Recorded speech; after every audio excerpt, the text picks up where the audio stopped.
Hello, and thank you for joining me for part three of this video series. So, to pick up where I left off,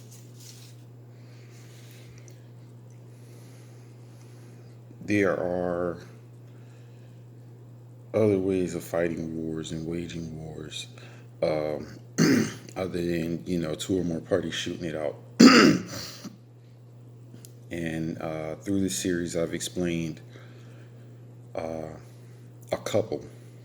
I've explained a couple: psychological warfare, economic warfare, chemical warfare, genocide, and attack on our educational system, or educational warfare, however you want to call it. And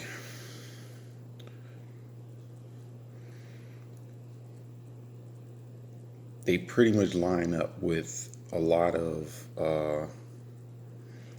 what our lower class individuals are going through, lower class communities. And I say lower class because they like to label us as middle class, which I guess kind of lessens the blow. But there's a lot of people living in poverty, and I mean it's really bad for a lot of people. And the struggle isn't the same for everybody. Some people are only going through some of these issues. There are communities here in the U.S. that are doing fairly well that's not going through this. However, because this is taking place and there are those who aren't doing well, it does eventually trickle down, or it does, affect us, everyone else, who's not really going through the struggle. We got our struggles, but we're not going through, the hardships that a lot of other people are, and if those people were doing better, there would be less crime in those areas. Not to say all crime would go away overnight, but there would be less crime in those areas. There would be less medical issues related to those crimes. Drug overdoses, being shot up or cut up, due to, whatever turf wars or whatever may be going on at the time. There's a lot of positivity that could come out of it. And then when you think about it, that's that many extra individuals who are employed, who are hopefully making good money, and who can contribute to their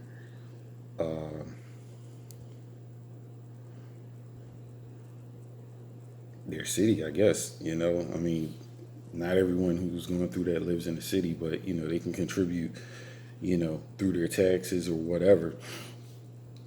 And in the long run, that opens up business ventures, for them, for, other small business owners who already have their small businesses, and I can think of a lot of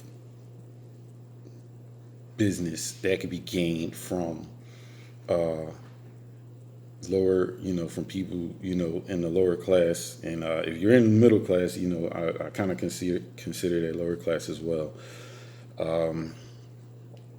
If you looked at the numbers, by comparison, it doesn't even compare. But, if they were employed, and with everything that goes on in a lot of urban and inner cities, there's plenty of business for small businesses, plenty of it,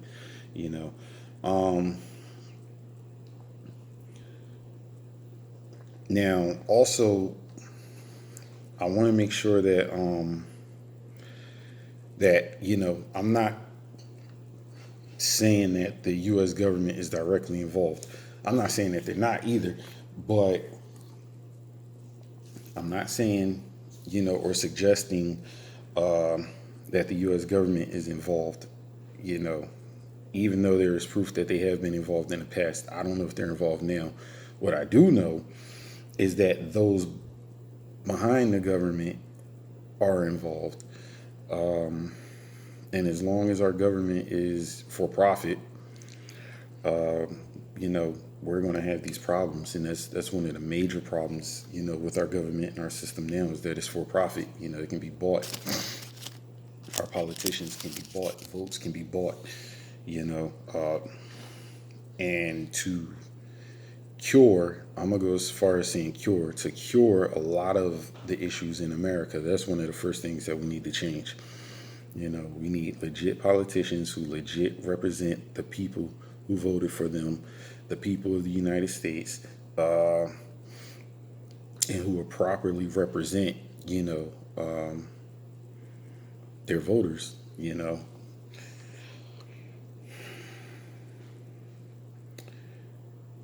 So I'm not saying that, you know, the U.S. government is directly involved. Do they have involvement, you know, somewhere in there? You know, I don't know, you know, but there are definitely, if you looked at a lot of what it takes to allow what happens, you know, and to turn a blind eye to what happens, you have to understand that a lot of money moves, you know, and there's only so many parties that can really afford that, you know. But I'll drop that for now. All right, so some of the solutions, you know, to counter this war, there's a few things that we can do on our own.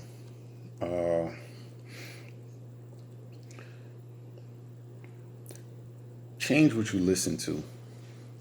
You know, change what you listen to is a big deal. You know, if you're listening to, you know, music that degrades you or degrades us as a people, or that influences, you know, violence or, you know, whatever, you know, negativity, change what you listen to. You know, it's amazing what the small things, the small changes you make in your life can do. You know, something as simple as, you know, not drinking soda anymore, drinking water.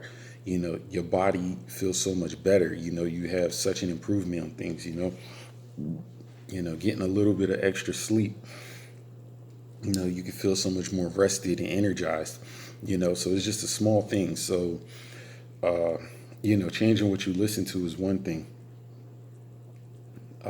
Changing who you hang around, you know, I know, you know, for certain there's a lot of negativity in urban areas. You know, it's almost custom. It's almost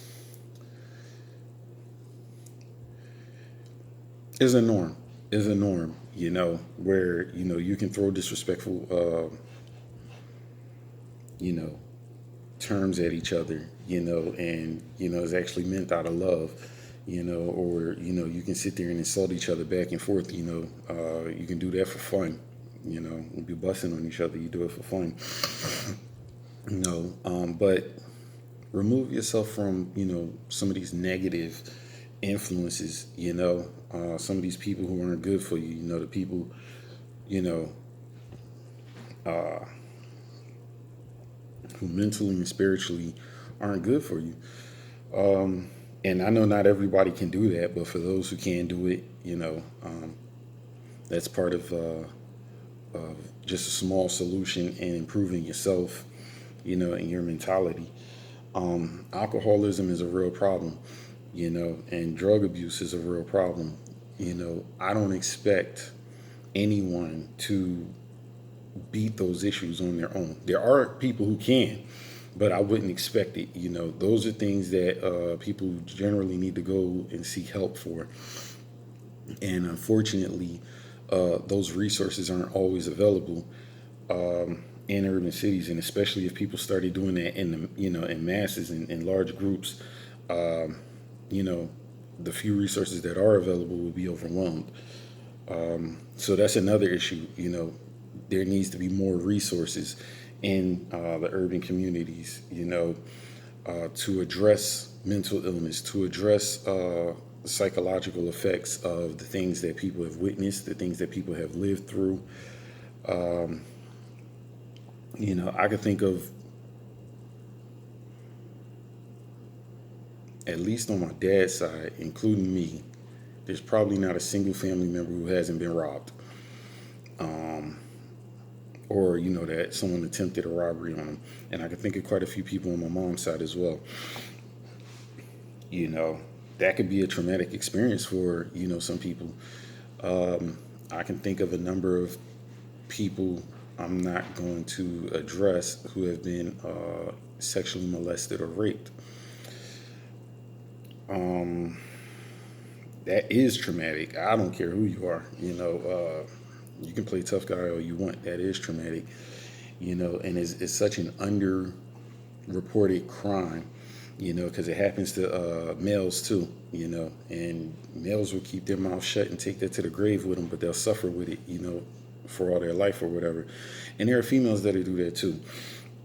And I believe in one of my previous videos where I was talking about education, I stated that when I wanted to do education reform, I wanted those resources available in every school for the children.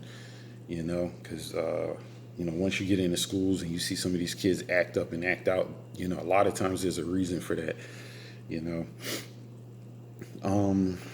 But yeah, definitely need to the resources back into these communities. Definitely need employment.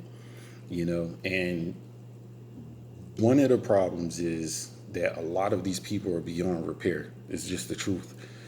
A lot of these people, and it's not just the urban cities. I've been out in some of these rural parts, and seen some of these people that are on meth and just zombie, and they're gone. They are gone. Some of these people are beyond repair. Even if you can get them clean, the mental damage is done.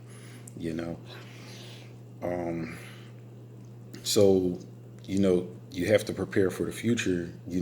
And the future will be the children. Keeping the children out of trouble. Keeping them safe as much as possible. Keeping them engaged, well educated. Creating opportunities that they will be able to take advantage of. And I mean, if we can, create opportunities for those in need now, that would be great. But I know that drugs are, certain drugs are very difficult to kick if you can kick them at all. Sometimes that stuff will kill you just because you've become so dependent upon it. That if you don't take it, the shock from the withdrawal could kill you. So we definitely need to change the education system. We need all kinds of resources. We probably need to create certain resources to address special problems. Because I'm pretty sure there are a lot of shrinks out there that can't handle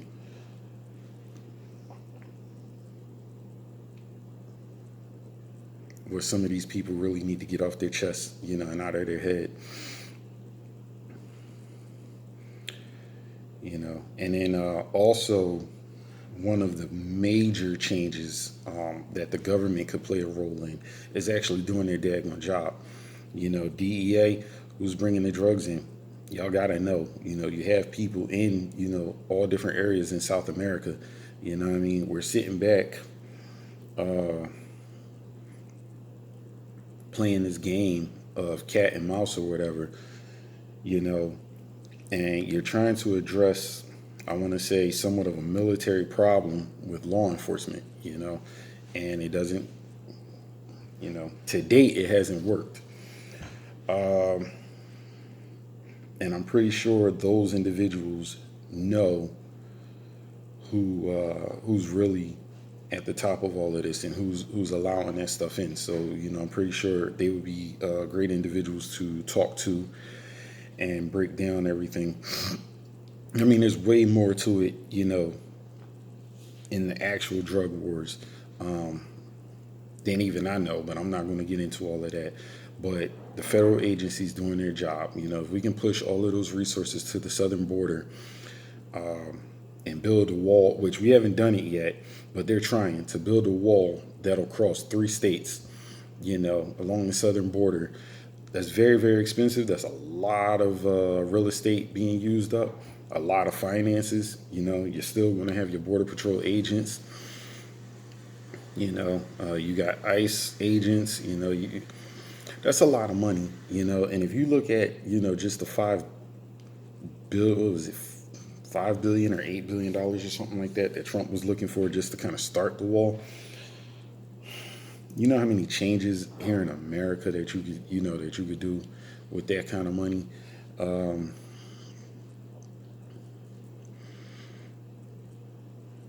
Law enforcement relations, when you got cops going around, you know what? I'll save that for another video. But yeah, resources, a change in education, jobs, and some of the positive changes within yourself and in the community are a beginning to, really making some changes. Now, racism is crazy right now. It's not that it wasn't always here. Before it was hidden. But now people are overtly being prejudiced, being discriminative, being racist, being all kinds of bigots. You got a lot of white nationalists and wannabe white nationalists spouting hate and supporting the immigration of, the removal of immigrants. They're pushing to deport these immigrants. Trump said that he would make America great again, whatever. There's so much I could say on that. For whatever reason, whatever Trump has been doing has definitely encouraged a lot of racial tension, a lot of racist behavior. A lot of these people are actually pretty much almost quoting him verbatim, with things that he said.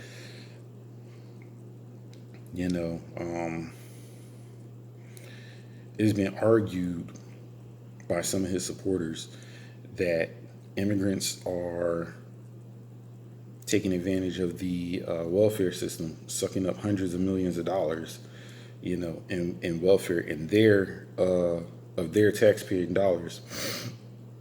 And yet they support a wall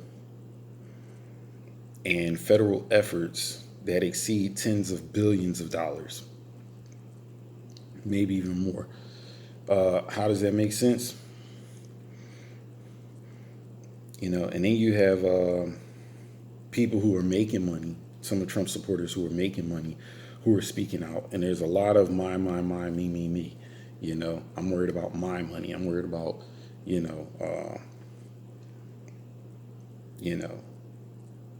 my circumstances. My tax refund came back looking good. My paycheck, I got a little bit extra on my paycheck. Okay, that's cool. There's nothing wrong with that. I mean, if what he was doing was right, that would be a similar effect for everybody. But it's not. But these are the, pull yourself up by your own bootstraps, kind of people, very selfish, very about themselves. And it's not necessarily all of his supporters, but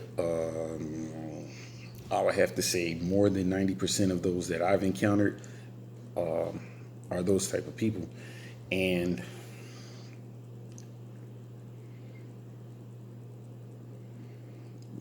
to some degree, that would explain why there's so much division. Yes, there's racial division, but there's also political division, class division. You got liberals versus conservatives, Democrats versus Republicans, bigots versus minorities. Is ridiculous right now. We're supposed to be a country,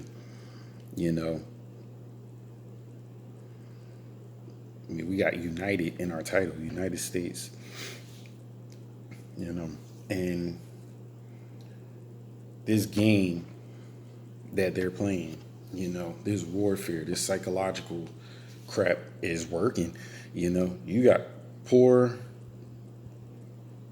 low class white nationalists fussing about their tax dollars, and also wannabe white nationalists. I'm throwing that in there, who are fussing about their tax dollars. The small percentage that goes into welfare. You got a lot of people complaining about welfare, not realizing that a large percentage of welfare recipients are Caucasians, but stereotypes would have people believe otherwise. But when you're fighting against other people, with common interests and stuff like that, it's stupid. You want to. That's not helping. So, that's one of the reasons education is so important, so that people can think for themselves, learn to think for themselves, and not feed into all of the Fox News mess or CNN mess or whatever, But this is a war that, they're attacking from multiple fronts, with different techniques that's working. That is working. The evidence is all around us, and now that we are fighting each other as a country, citizen versus citizen and stuff like that. And like I said, when I started this video off, there were Americans that were ready to go to war in regards to shooting at each other and killing each other over race. And for what? You got certain parties wanting equality, and then you got other parties being ignorant. And I know I've kind of gone a little bit off topic. I'm trying to stay as on topic as possible, but it is relative. Racism and classism, are the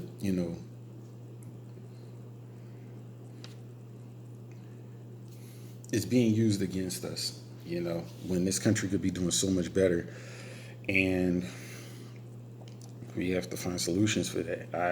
I have suggestions, and ideas that, I personally want to change, changes that I personally want to make, if I ever made it in the office, and they'd be drastic, it would have its hiccups because there's a lot of change, as changes do. And there's a lot of adjusting to those changes. And, a lot of my concepts would have to be continuous, even if I did 8 years. After my 8 years, they'd still have to be a continuous process, to get the results that's wanted.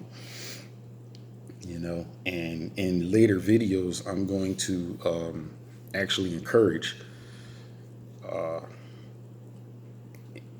some of that, so that, not only myself, but other people can push for the right kind of changes.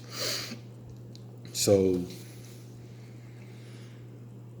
I've explained different types of wars or warfare, and I really do believe that, minorities and people of the lower class are victims of a war that's been declared against them. And in a lot of cases, they didn't even know that they were at war. It's easy to prepare, lock and load and grab all your weapons. But when people control your mind, and they control the media, and they control the resources that come into, your community, and, can sit here and kind of pick who lives and dies, and, who goes to prison and for what. It is enough to really, really stress you out to where you're not even thinking about, hey, you know what? Somebody is after us. Somebody is working on us. So I think with all of the other videos combined, this will make sense. It probably, sounds more theoretic now, more like a conspiracy theory or whatever. But, the more information I drop, I think eventually the pieces will come together. So this is part 3 of this series. I thank you for your time and watching this video.